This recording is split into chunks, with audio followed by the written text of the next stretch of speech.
السلام عليكم ورحمة الله تعالى وبركاته، متتبعين قناة مطبخ أمينة. إن شاء الله يا ربي تكونوا بخير وعلى خير.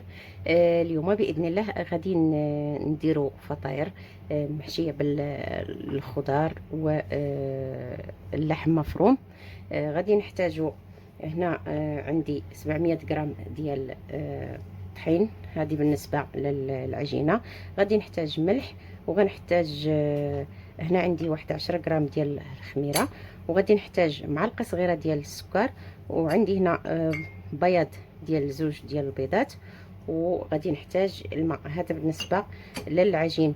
بالنسبه للحشو عندي هنا واحد بصله كبيره مقطعه صغيره، وعندي هنا نص فلفله حمراء، نص فلفله صفراء، ونص فلفله خضراء. عندي هنا 300 غرام ديال اللحم مفروم، وعندي هنا زوج ديال او ملعقتين بقدونس مفروم ناعم. وغنحتاج فلفل اسود شويه ديال طبعا وكركم، ونحتاج ملح، وغادي نحتاج زيت، وغادي نحتاج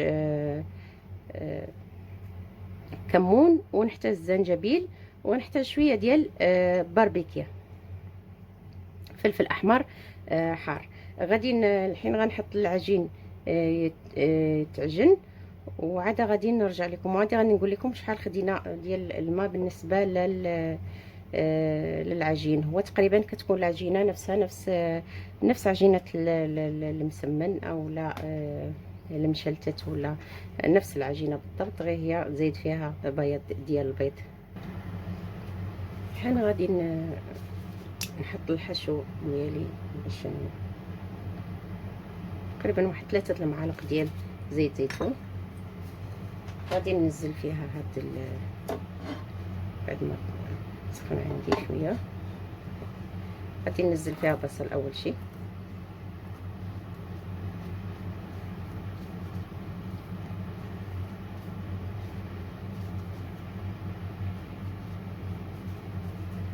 غادي نحمس البصل شويه في الزيت.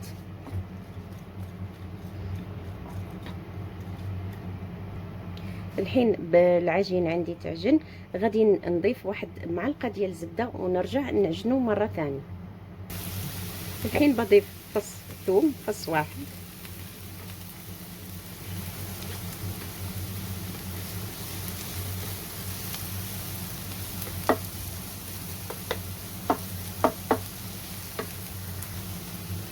بضيف الفلفل،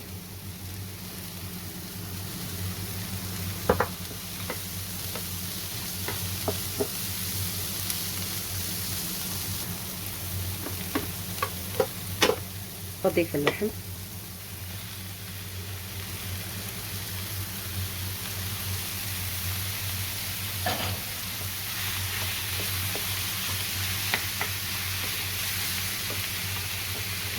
بضيف عليه البهارات.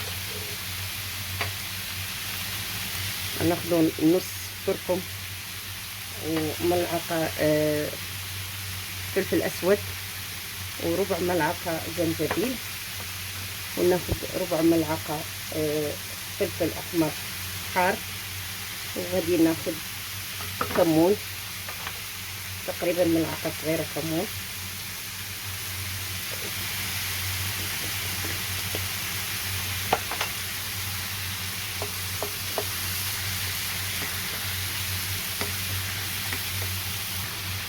بضيف ملعقه كبيره ماء، بس ملعقه كبيره. الحين بضيف ملعقه معجون طماط، ملعقه كبيره،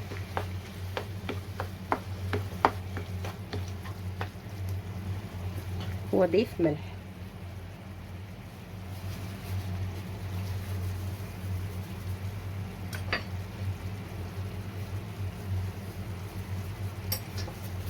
ملح طبعا حسب الذوق. الحين بعد ما خلص الحشو عندنا، غادي نضيفوا هذيك الملعقتين البقدونس. بعد ما سكرنا خلاص، طفينا النار على الحشو باش يبقى داك المذاق ديال البقدونس.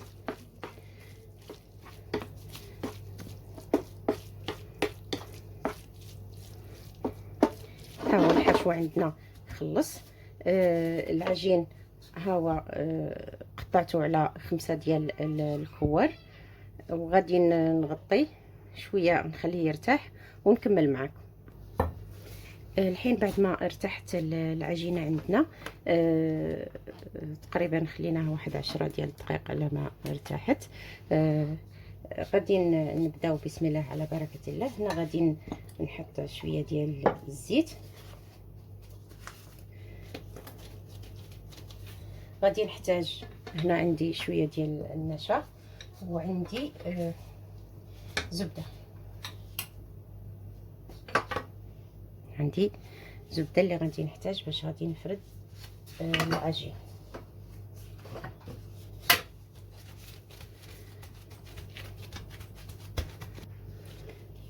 الحين بعد ما فردت العجينه تشوفوا غادي ندهنها بالزبده. الزبده عندي ما واخداش حراره الغرفه، حراره درجه حراره المطبخ، سوري، كافي يعني، بقى شويه بارده. هي لازم تكون زبده بدرجه حراره المطبخ. غادي نرش عليها شويه ديال النشا بحال هكا، غير شويه ماشي بزاف، وغادي نجمعها بهذه الطريقه بهذه الطريقه. رشت ثاني شويه ديال النشا هنا، دائما ماشي بزاف ما تنكثرش، وغادي ندير هكا وغادي نجمعها بحال هكا. غادي نحطها وغادي نخدم الكرات اللي عندي كلهم بنفس الطريقه. الحين بعد ما خلصنا الكميه اللي عندنا، الحين غنرجعو نبسطوها بهذه الطريقه.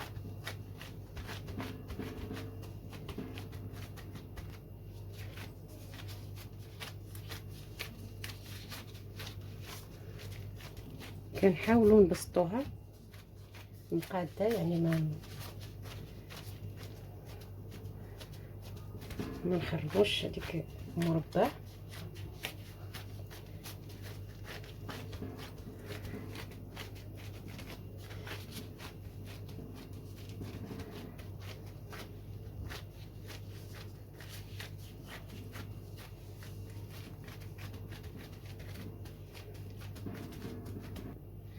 الحين غادي نحط الحشو بهذه الطريقه.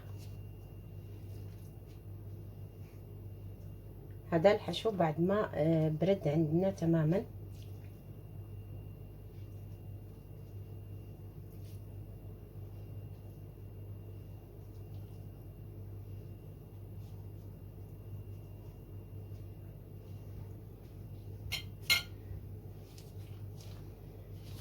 وغادي نبدا نجمع العجين بالشكل.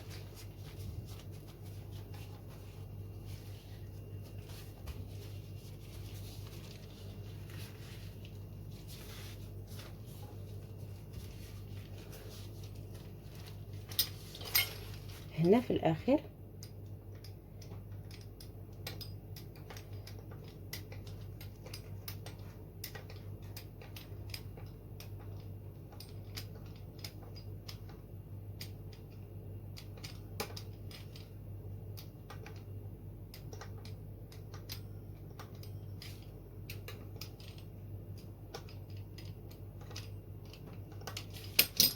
كنقطعها، ولكن ما كنقطعش الاخير. في الاخر كنخلي هذيك الطرف اللي بالاخر الاخير كنخليه، ما كنقطعوش بحال هكا. غادي نجيب صينيه ديال الفرن، غادي ندهنها بشويه ديال الزيت،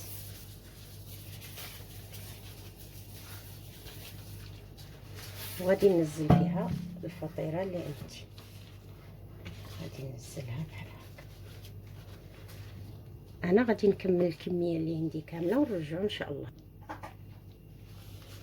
غادي نعيد معكم واحده ثانيه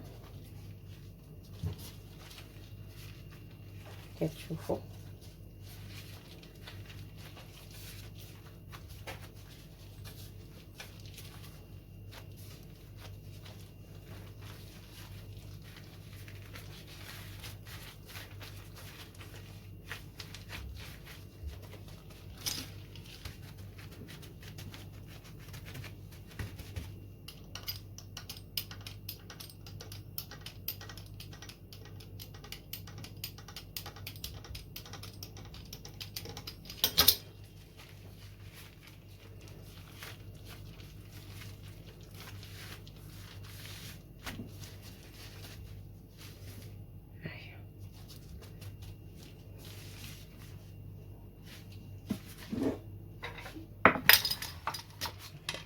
كملت الكميه اللي عندي. انا غادي نجهز البيض باش غادي ندهنهم ونرجعوا لكم. الحين غادي نغطيهم ونخليهم تقريبا واحد 10 ديال الدقائق، عاد غادي نحطهم في الفران باش يتخمروا عندي شويه، عاد غادي نحطهم يستووا في الفرن. الحين بعد ما تخمروا عندي غادي ندهنهم بصفار بيض. حطيت عليه قطرات قليله من الخل، ماشي بزاف، غير بعض القطرات باش نحيد له ديك الريحه الزفره ديالو. بسم الله.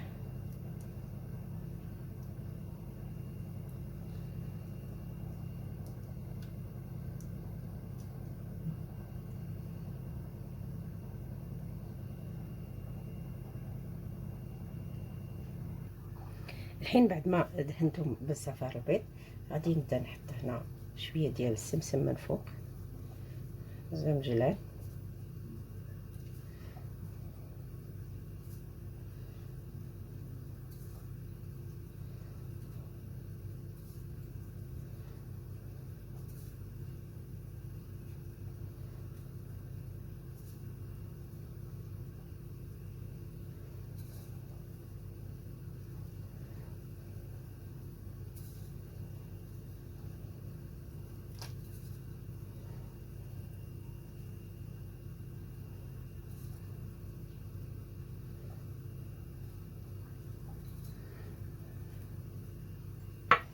وهادو غادي نحط عليهم حبوب الشيا.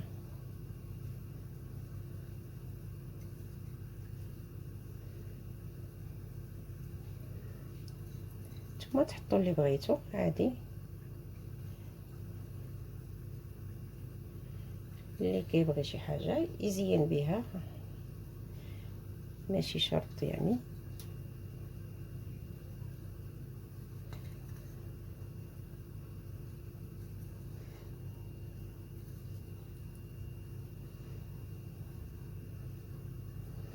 دابا غادي ندخلوهم الفران مسخن على درجه 180، يعني طبعا من التحت حتى يطيبوا، وعاد غادي نشعلوا عليهم من الفوق يتحمروا ونرجعوا باش نشوفوا ان شاء الله الشكل النهائي ديالهم. وهذا هو الشكل النهائي ديال الفطاير ديالنا اللي درنا اليوم. فطاير محشيه باللحم مفروم والفلفل اخضر واصفر واحمر، هذا والبصل. هذا هو الشكل النهائي ديالها. طبعا كتجي فطائر لذيذه رائعه، وكيف كتشوفوا حتى الشكل ديالها حتى هو كيجي رائع. غادي نشوفوها كيفاش كتجي من داخل.